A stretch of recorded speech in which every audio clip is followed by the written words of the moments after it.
Alhamdulillahirabbil alamin. Allahumma shalli ala sayyidina Muhammad wa ala alihi wa sahbihi wa tabi'ahum bi ihsan ila yaumiddin. Mirsa dakwah Sulsel yang dimuliakan Allah Subhanahu wa taala, alhamdulillah sore hari ini menjelang kita buka puasa hari yang ke-17 di bulan Ramadan, kita kembali berjumpa dalam acara kajian Islam ideologis jelang buka puasa. Pemirsa dakwah Sulsel yang berbahagia, kalau kemarin kita sudah membahas tentang jalan menuju iman atau metode Islam di dalam membangun keyakinan, maka pada hari ini kita akan membahas juga bagian dari akidah Islam, yakni satu hal yang mesti kita yakini, yakni tentang tawakal, rezeki dan ajal. Pemirsa sekalian yang dimuliakan Allah Subhanahu wa taala, akidah itu adalah sesuatu yang kita yakini di dalam hati kita, dan akidah itu adalah keyakinan yang tidak boleh ada sedikit pun keraguan di dalamnya.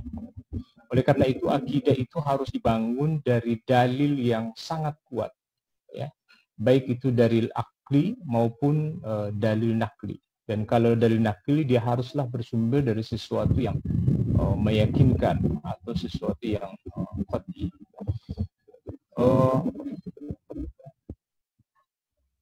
Salah satu dari hal yang harus kita yakini dalam agama kita atau dalam Islam adalah tentang persoalan tawakal.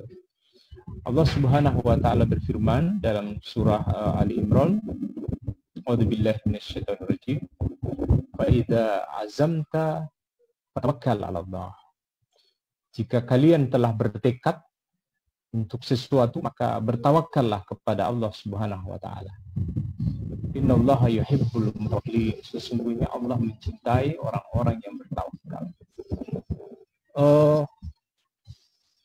Artinya apa? Bahwa seorang mukmin itu harus menyandarkan dirinya kepada kekuatan yang tidak terbatas, yakni kekuatan Sang Pencipta. Itu yang disebut dengan tawakal. Ketika kita meyakini dengan seyakin-yakinnya dan kita bersandar kepada Al-Khaliq, kepada Pencipta, yakni Allah Subhanahu wa taala, dalam hal meraih manfaat ataupun menolak satu mudarat. Maka inilah yang membuat seorang mukmin itu menjadi sangat kuat ketika tidak ada sesuatu pun di alam jagat raya ini yang membuat dirinya menjadi lemah, karena tempat bersandarnya adalah Sang Pencipta alam semesta, Sang Pencipta kehidupan, dan Sang Pencipta manusia itu sendiri. Dialah Allah Subhanahu wa taala. Maka seorang mukmin itu memiliki satu kemandirian sikap, dan ini yang memiliki keistimewaan yang luar biasa bagi pribadi seorang mukmin. Tawakal, yakni bersandar kepada Allah Subhanahu wa taala. Ada sering orang yang mengatakan bahwa manakah yang lebih dahulukan, apakah usaha atau tawakal?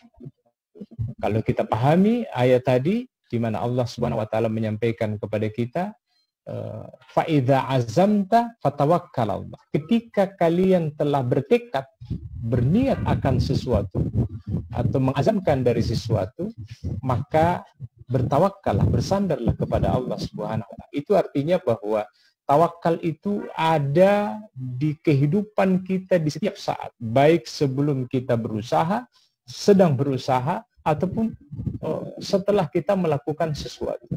Sehingga banyak penyakit yang menimpa manusia atau seseorang ketika tidak ada sikap bersandar.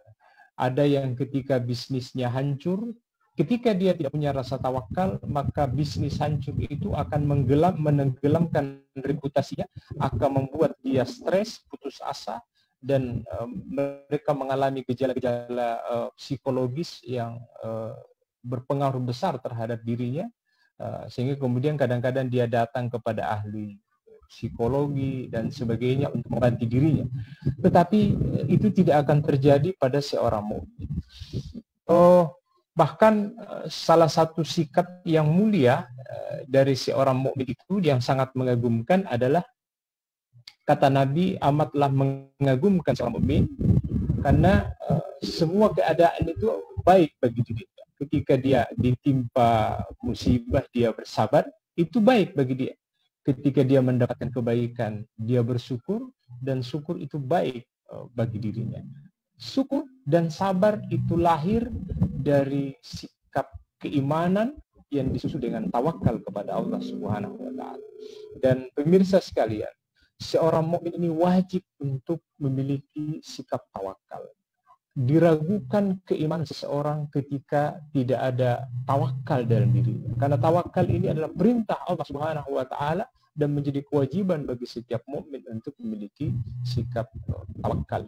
Dan inilah sebaik-baik sikap mental dan sikap keyakinan bagi seorang mukmin. Itu yang pertama, yakni tentang tawakal. Yang kedua, satu hal lagi yang kemudian harus diyakini seorang mukmin adalah persoalan rezeki. Kita tahu bahwa hampir dari semua waktu-waktu kita pakai di siang hari bahkan di malam hari, kita keluar itu untuk mencari rezeki Allah Subhanahu wa taala. Bukankah Allah Subhanahu wa taala telah memerintahkan kepada kita, huwallazi ja'ala lakumul arda dzalulan famshu fi manakibiha wa kulu mir rizqi. Dialah yang telah menjadikan bumi itu mudah bagi kalian, maka bertebaranlah di muka bumi dan makanlah dari rezekinya. Rezeki itu sendiri bermakna pemberian dari Allah Subhanahu wa taala kepada seseorang. Maka satu hal yang mesti kita yakini adalah bahwa apa yang kita dapatkan itu adalah rezeki dari Allah Subhanahu wa taala. Baik itu bersifat materi ataupun non materi, itu adalah rezeki. Dan rezeki itu kita pahami sebab datangnya itu adalah pemberian dari Allah Subhanahu wa taala kepada kita. Di sana ada usaha yang kita lakukan, tetapi usaha itu tidak bisa dikatakan sebagai sebab datangnya rezeki. Karena kita sudah melihat dalam keseharian kita, terkadang kita berusaha, sesuatu yang kita usahakan itu kita tidak dapatkan. Ada orang yang tidak mengusahakan sesuatu, tetapi dia mendapatkan tiba-tiba sesuatu yang dia tidak usahakan. Apa yang terjadi pada dua kasus ini itu menunjukkan bahwasanya yang mengatur rezeki itu adalah Allah Subhanahu wa taala. Oleh karena itu keyakinan bahwasanya rezeki itu dari Allah ini adalah sebuah kewajiban bagi kita. Wa ma min dabbatin fil ardi illa 'alallahi rizquha. Dan tidak ada satu yang melatap di muka bumi ini kecuali sudah ditetapkan rezekinya oleh Allah Subhanahu wa taala. Itu dari sisi keyakinan, sesuatu yang harus ada pada setiap mukmin sehingga ini melahirkan ketenangan, keteguhan dalam dirinya bahwa tidaklah dia diciptakan kecuali Allah menyediakan bagi dirinya rezeki untuk dia berjalan dan menghadapi kehidupan ini. Maka pada saat yang sama Allah Subhanahu wa taala juga memerintahkan kita untuk berusaha, bekerja. Dan di hari kemudian Allah tidak akan menanyakan terkait dengan rezeki itu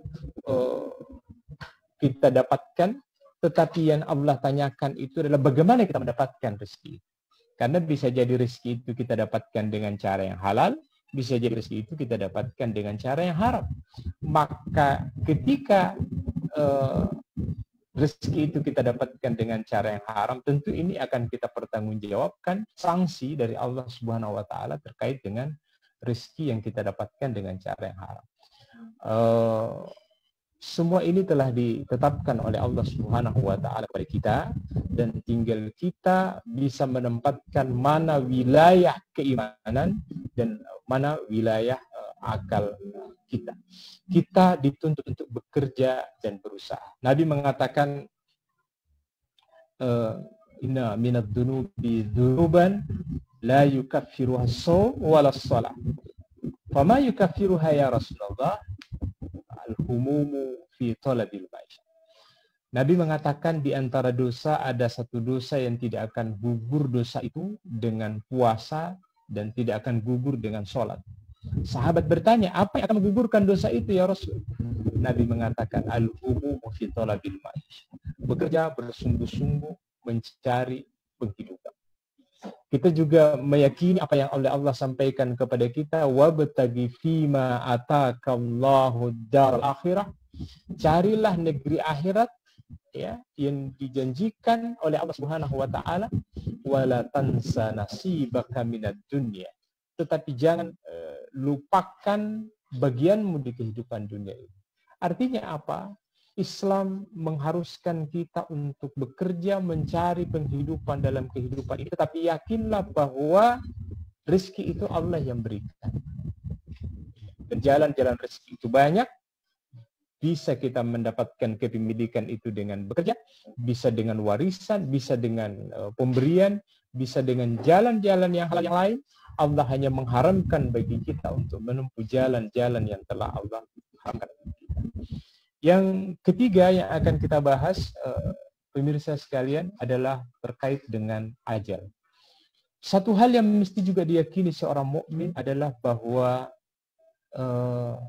ajal itu datangnya dari Allah Subhanahu wa taala. Wa idza jaa ajaluhum la yasta'khiruna sa'atan wa la yastaqdimun. Jika telah datang ajal, maka kalian tidak akan mampu untuk mengundurkannya dan juga tidak akan mampu untuk memajukannya. Qul innal mauta alladhi tafirruna minhu fa innahu mulaqikum tsumma turadduna ila alimil ghaibi wasyahadah. Katakanlah, kematian yang engkau lari darinya, maka kematian itu akan mendatangi kamu di mana saja kamu berada. Aina ma takunu yudrikkumul maut walau kuntum fi burujin musayyidah. Di mana saja kamu berada, maka kematian itu akan mendatangimu sekalipun kamu berada dalam satu benteng yang kokoh. Maka salah satu ciri bagi seorang mukmin adalah bahwa seorang mukmin itu meyakini bahwasanya kematian itu sesuatu yang bukan untuk kita takuti dan bukan sesuatu untuk kita lari darinya. Sekalipun ada satu hal yang mesti kita juga jalankan dan percaya, kaum muslimin yang berbahagia, adalah bahwa tidak boleh seorang mukmin sengaja membunuh dirinya atau mencelakai dirinya. Begitu juga terkait dengan misalnya saat ini ada pandemi virus, ada penyakit menular, maka salah satu kaidah dalam Islam kita tetap berpedoman kepada kaidah kausalitas, hukum sebab akibat, bahwa ketika satu tempat itu terjangkit satu wabah, dalam Islam kita dilarang untuk memasukinya, dan orang Islam atau manusia yang ada di wilayah itu pun tidak boleh keluar sehingga menyebabkan orang lain tertular dari penyakit.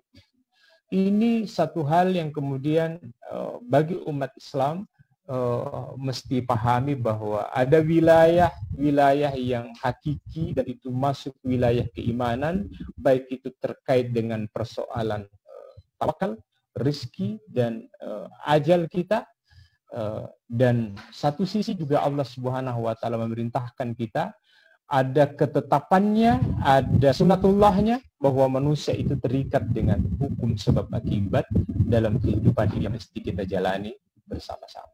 Semoga ini bisa menjadi renungan bagi kita, menjadi pencerahan bagi kita. Mudah-mudahan Allah Subhanahu wa taala senantiasa membimbing kita di jalan Islam, jalan Shiratal Mustaqim, jalan yang lurus.